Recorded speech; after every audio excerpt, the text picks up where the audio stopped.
नमस्कार मित्रांनो, तुमचं स्वागत आहे माहिती योजनेची या चॅनलवर। आज आपण एका खूप महत्त्वाच्या विषयावर बोलणार आहोत, जो थेट महाराष्ट्रातील संजय गांधी निराधार योजनेशी संबंधित आहे। या योजनेत शामिल असलेल्या विधवा महिलांपासून ते दिव्यांग व्यक्ती, वृद्धापकाळ लाभार्थी आणि श्रावणबाळ योजना घेणाऱ्यांपर्यंत सर्वांसाठी ही माहिती खूप उपयुक्त आहे।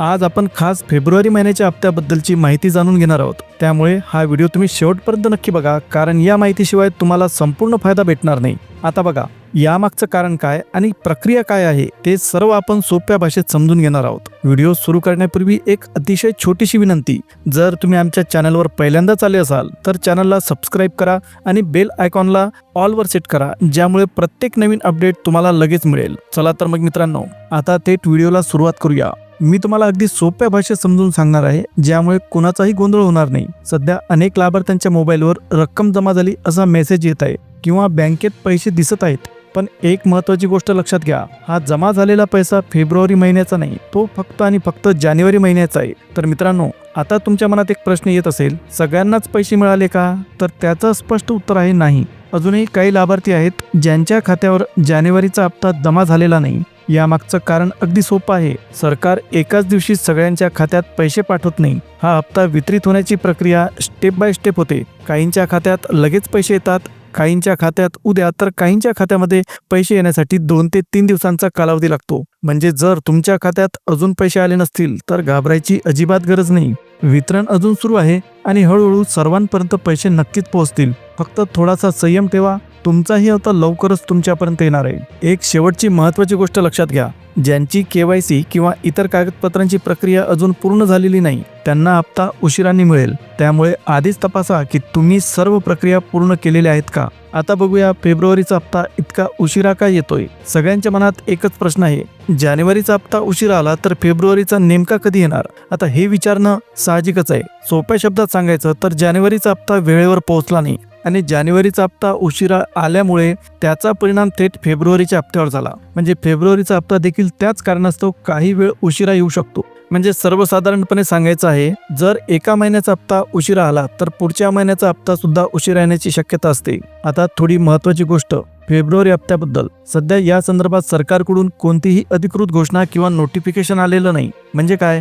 याचा अर्थ असा की फेब्रुवारीचा हप्ता लगेच येईल असं ठामपणे सांगता येत नाही। म्हणूनच थोडासा विलंब होऊ शकतो आणि काही लाभार्थ्यांना हप्ता उशिरा मिळू शकतो। त्यामुळे घाबरू नका, पैसे येत आहेत आणि वितरण प्रक्रिया सुरू आहे। फक्त एक गोष्ट लक्षात ठेवा, ज्या वेळेस अधिकृत नोटिफिकेशन येईपर्यंत कोणतीही तारीख पक्की ठरलेली नसते। अफवा किंवा अंदाजांवर विश्वास ठेवू नका।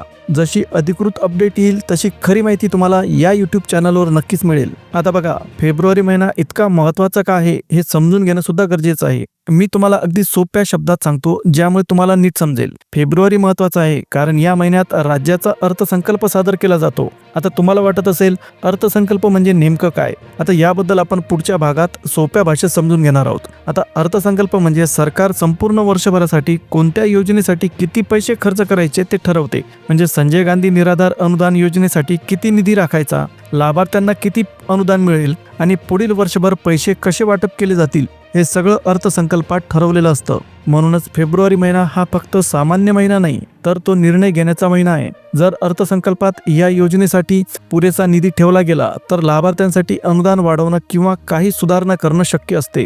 पण निधी कमी ठेवला गेला तर पुढील काही महिन्यात परिस्थिती तशीच राहते। संजय गांधी निराधार योजनेसाठी फेब्रुवारी महिना खूप महत्त्वाचा मानला जातो। आता बघा, एक अत्यंत महत्त्वाचा मुद्दा आहे आणि तो म्हणजे अनुदान वाढीचा विषय। हे नीट समजून घेणं खूप गरजेचं आहे। सर्वात आधी लक्षात घ्या, अर्थसंकल्पात प्रत्येक योजनेसाठी संपूर्ण वर्षाचा किती निधी एकदाच मंजूर केला जातो। याचा अर्थ असा की सरकार ठरवते की पुढील वर्षभरात या योजनेसाठी किती पैसे खर्च करायचे, किती लाभार्थ्यांना अनुदान द्यायचे आणि दरमहा किती रक्कम वितरित करायची। आता एक प्रश्न येतो, अनुदान वाढणार की नाही? थकीत अनुदानावर काही निर्णय होणार आहेत का? लाभार्थ्यांना जास्त रक्कम मिळणार आहे का? हे सगळं थेट अर्थसंकल्पावर अवलंबून असते। सध्या काही लाभार्थ्यांची मागणी अशी आहे की दिव्यांग, वृद्धापकाळ योजना घेणारे किंवा विधवा महिला सर्वांना किमान 2,500 रुपये मिळावे। पण हे ठामपणे सांगता येत नाही की मागणी पूर्ण होईल की नाही, कारण निर्णय फक्त अर्थसंकल्पात त्यासाठी निधी मंजूर झाल्यावरच घेतला जातो। त्यामुळे सगळं काही याच प्रक्रियेवर अवलंबून आहे। म्हणूनच मित्रांनो, येणारा अर्थसंकल्प अनुदान वाढीच्या दृष्टीने खूप महत्त्वाचा आहे। आता एक गोष्ट लक्षात ठेवणं गरजेचं आहे, कोणताही मोठा निर्णय सरकार आपोआप घेत नाही। याचा अर्थ असा की जर लाभार्थ्यांकडून मागणीच नसेल तर त्या विषयावर विचार होण्याची शक्यता कमी असते. त्यामुळे संजय गांधी निराधार योजनेतील लाभार्थ्यांच्या अनुदान वाढीचा प्रश्न हा सरकारपर्यंत पोहोचणं खूप गरजेचं आहे. आता येथे प्रश्न म्हणजे भांडण किंवा गोंधळ नाही, तर सातत्याने योग्य पद्धतीने विषय मांडणं, लोकप्रतिनिधीपर्यंत आवाज पोहोचवणं आणि योग्य पद्धतीने लक्ष वेधणं हे महत्त्वाचं आहे. तर मित्रांनो, जेव्हा अर्थसंकल्प तयार केला जातो तेव्हा सरकार बघते की कोणत्या योजनेसाठी किती मागणी आहे, कोणत्या योजनेवर लोकांचा जास्त भर आहे आणि त्यानुसार निधी मंजूर करते. म्हणूनच जर अनुदान वाढीचा निर्णय घ्यायचा असेल तर लाभार्थ्यांचा आवाज सरकारपर्यंत पोहोचणं खूप महत्त्वाचं आहे. यामुळेच लाभार्थ्यांची भूमिका इथे महत्त्वाची ठरते. आता मी तुम्हाला अगदी सोप्या शब्दात सांगणार आहे, ज्यामुळे तुमच्या मनात कोणताही गोंधळ राहणार नाही. आपण सर्व पाहतोय की सध्या राज्याच्या राजकारणात मोठे बदल झाले आणि याचा परिणाम अर्थसंकल्पावर सुद्धा झाला. अशा परिस्थितीत अनेकांना प्रश्न पडतो, आता पुढचे निर्णय कोण घेणार, अर्थसंकल्प कोण सादर करणार? तर मित्रांनो, सध्याच्या परिस्थितीनुसार राज्याचा अर्थसंकल्प मुख्यमंत्री देवेंद्र फडणवीस सादर करणार आहे. आता ही माहिती त्यांनी स्वतः माध्यमांशी बोलताना दिली.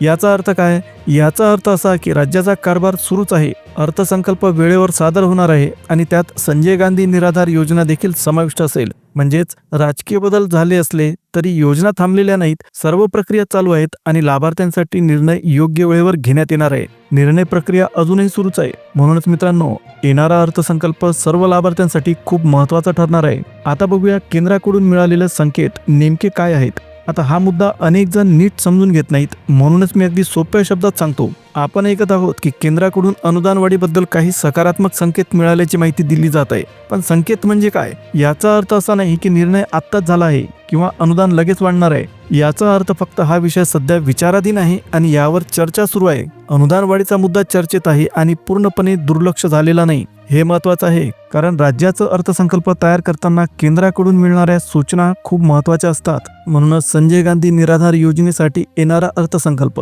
विशेष महत्त्वाचा ठरतो. याच अर्थसंकल्पातून ठरवलं जातं की अनुदान वाढवायचं की नाही आणि या दिशेने निर्णय कसा घ्यायचा. तर मित्रांनो, सध्या जे संकेत मिळाले आहेत त्यातून अपेक्षा ठेवता येतात, पण अंतिम निर्णय अर्थसंकल्पावरच अवलंबून राहतो. आता बघूया, ज्यांना जानेवारीचा हप्ता अजून मिळालेला नाही त्यांच्यासाठी काय प्रक्रिया आहे आणि पुढे काय अपेक्षित आहे. आता हा भाग अनेकांसाठी अतिशय महत्त्वाचा आहे, विशेष करून ज्यांच्या खात्यात अजून पैसे जमा झालेले नाहीत त्यांच्यासाठी हा भाग खूप महत्त्वाचा आहे. सर्वात आधी एक गोष्ट लक्षात ठेवा, ज्यांना जानेवारीचा हप्ता अजून मिळालेला नाही त्यांनी घाबरायचं काहीच कारण नाही, कारण हप्ता वितरणाची प्रक्रिया अजून सुरू आहे आणि पैसे एकाच वेळी सगळ्यांच्या खात्यात जमा होत नाहीत. म्हणजे काय, काही लाभार्थ्यांना पैसे आज जमा होतात, काहींना उद्या तर काहींना 2 ते 3 दिवसांनी पैसे येतात. ही प्रक्रिया नेहमीच अशी असते. त्यामुळे जर तुमच्या खात्यात आज पैसे आले नसतील तर लगेच निष्कर्ष काढू नका, थोडा वेळ द्या, पैसे नक्कीच येतील. आणखी एक महत्त्वाची गोष्ट लक्षात ठेवा, जर तुमची KYC किंवा इतर आवश्यक कागदपत्रांची प्रक्रिया अद्याप पूर्ण झालेली नसेल तर पैसे थोडे उशिराने जमा होऊ शकतात. त्यामुळे एकदा नक्की तपासा की तुमची सर्व प्रक्रिया पूर्ण आहे का, कागदपत्रांमध्ये काही अडचण तर नाही ना. थोडक्यात सांगायचं झालं तर वितरण प्रक्रिया सुरू आहे आणि पैसे येत आहेत, फक्त थोडा वेळ लागू शकतो. त्यामुळे घाबरायचं काहीच कारण नाही आणि सर्व कागदपत्रांची प्रक्रिया पूर्ण ठेवा. आता मित्रांनो, व्हिडिओच्या शेवटी थोडक्यात सगळं समजून घेऊया. संजय गांधी निराधार अनुदान योजनेसाठी फेब्रुवारी महिना खूप महत्त्वाचा आहे, कारण याच महिन्यात राज्याचा अर्थसंकल्प सादर केला जाणार आहे आणि पुढील निर्णय जसे की अनुदान वाढ, निधी मंजुरी, पुढील महिन्यांचे हप्ते हे सगळे अर्थसंकल्पावर अवलंबून राहणार आहेत. म्हणून मित्रांनो, जरी आता थोडा विलंब दिसत असला तरी पुढील महत्त्वाचे निर्णय या महिन्यातच ठरणार आहेत. त्यामुळे अफवांवर विश्वास ठेवू नका, फक्त अधिकृत अपडेट्सकडे लक्ष ठेवा आणि संयम ठेवा. सरकारी योजना आणि शेतीविषयक अपडेटसाठी आमच्या माहिती योजनेच्या चॅनलला सबस्क्राईब करायला बिलकुल विसरू नका. व्हिडिओ उपयुक्त वाटला असेल तर लाईक करा आणि गरजू लोकांपर्यंत पोहोचवण्यासाठी शेअर करा. आता पुन्हा भेटूया एका नवीन अपडेटसह. तोपर्यंत जय हिंद, जय महाराष्ट्र.